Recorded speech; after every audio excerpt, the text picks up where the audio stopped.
Oke, nih hari kita mau ngebahas drama cosplayer lagi nih, yang sekarang lagi gurih-gurih. Lu tahu kan si Alia nih yang kemarin sempet rame ya. Jadi dia buka jasa rental cosplay, rendet gitulah. Jadi nonton Kimetsu no Yaiba bareng ke bioskop. Habis itu sembari dia cosplay. Dan itu juga harganya juga gak murah gitu loh. Dan sempet di ngomongin banyak orang ya. Sempet di-share juga, sempet masuk YouTube juga. Nah, kemarin nih dia ada kasus lagi. Jadi itu dia ketangkep basah ya, ngapus-ngapusin komenan-komenan tuh yang kayak nge-expose dia gitu loh, ngasih tahu kalau dia tuh banyak problem gitu di mana-mana. Dan beberapa orang juga nge-expose dia ya, ngasih picture-picture gitu ada bukti kalau dia tuh di satu sisi dia buka jasa cosplay rendet, tapi dia juga udah punya pacar gitu loh. Dan itu tuh akhirnya jadi kayak perdebatan juga lah, orang banyak yang ngedebatin kayak orang gila ya. Dan gue ngeliat deh setelah gue ngecek-ngecek, itu dia kasusnya banyak banget, tai. Sumpah, dari yang paling baru ya misalkan. Jadi ada orang ya cosplay rendet dia, kan kemarin cuman demo gitu, jadi nggak bisa. Nah itu tuh yang udah DP 50% tuh kayak angus aja gitu loh, nggak dibalikin sama dia. Terus dia juga sempet ya ada kasus yang belum lama lah yang rame katanya dia ke Misue, terus dikirain sama karyawan Misue tuh dia orang Jepang. Ya akhirnya sempet digoreng sama orang juga. Dan itu banyak ya teman-teman baik dia zaman dulu tuh yang ngaku kalau itu tuh pernah di backstep sama dia. Bahkan tuh bekas cowoknya juga pernah akhirnya speak up juga, tahi. Ya lu cek aja lah medsos-medsos teman baiknya tuh bekas cowoknya, mereka ada ngeluarin unek-uneknya. Tapi yang paling parah buat gue sih dia ada satu ya.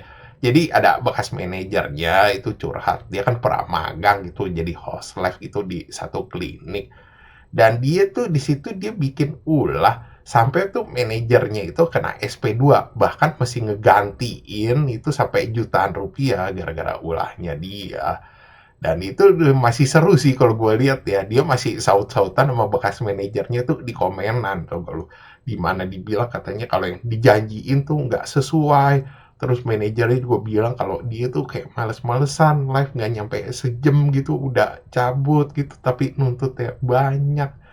Nah, abis itu ada juga yang PM gue katanya, bang, dia kan juga pernah kena kasus remes-remes. Gue bilang, ah, yang bener lu. Gue bilang, remes-remes. Gue bilang, ini beda cerita nih. Gue sampai ngubek-ngubek Twitter tuh, Encyclopedia 4 no, ya. Gue cari-cari sih, gue nggak nemu. Jadi kita pakai asas praduga gak bersalah lah. Jadi kita kesampingin dulu yang ini. Dan dia juga salah satu cosplayer yang kalau gue bilang itu banyak ya yang ngebela. Jadi WK-WK-nya juga banyak. Ada yang ngomong katanya, dia mau pasang tarif 1M juga suka-sukanya dia katanya. Orang dia yang pasang katanya kenapa lu pada yang panas. Ada juga yang bilang katanya, oh lu kagak suka katanya lu jangan main di sini. Nah orang-orang beberapa ada yang nyautin, kan dia cosplayer, public figure, influencer katanya. Jadi bahan konsumsi publik. Jadi orang mau komen apa di page dia ngomongin tentang dia juga suka-sukanya orang. Jadi pada berantem dah tuh dua sisi itu tuh. Ya kalau gue bilang sih dari sisi gue ya, ini orang sih narsis banget. Dan ini persis nih sama temen gue dulu di medsos.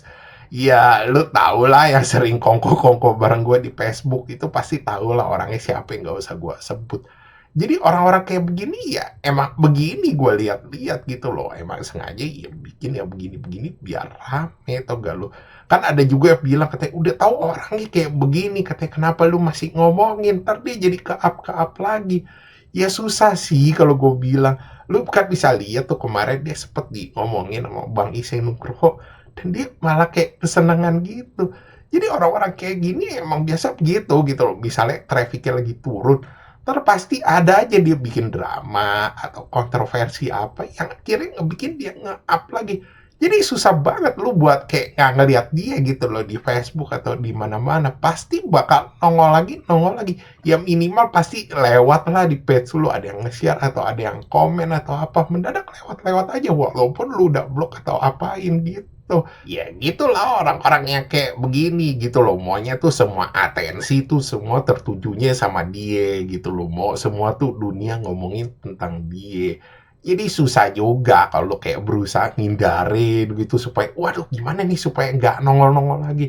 Anggap aja ini hiburan gitu, lu ngeliat, oh drama baru lagi, gorengan baru lagi, lumayan nih buat disimak gitu. Jangan sampai kayak dibikin stres ya, lama-lama lu bisa gila sendiri. Oke, sekian gitu aja bahasan dari gua. Thanks for watching. Jangan lupa like, subscribe. Thank you.